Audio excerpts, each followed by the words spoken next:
Esimest korda nägime Laulasmaad 1949. aastal. Suvitasime Vääna jõesuus, kui ühel ilusal juunipäeval viisid head sõbrad meid turtsuvas villises Laulasmaale.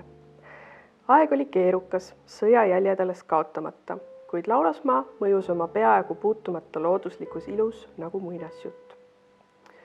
Kaasaegne elu pulbitses Lohusalu kalurite juures. Loodusel oli kerge puutumatuks jääda, polnud veel bussiühendust Tallinnaga, sinna jõuti Keila kaudu rongiga. Autot polnud vist veel kellelgi. Rand oli puhas pudelikildudest, kõike lõitsesid kibuvitsad.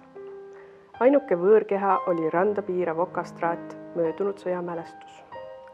Asfalti ja kiviklibu polnud Laulasmaa ka veel tundnud. Kõndisime pehmel samblal ja looklevatel metsateedel.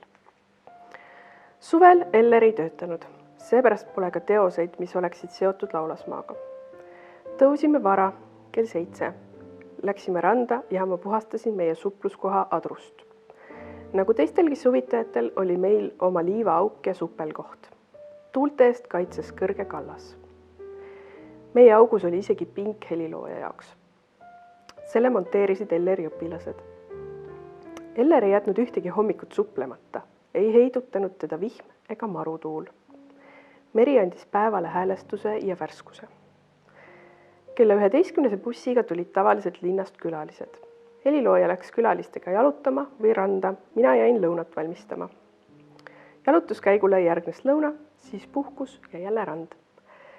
Õhtul kuulasime raadiost muusikat, lugesime ja helilooja kirjutas noote.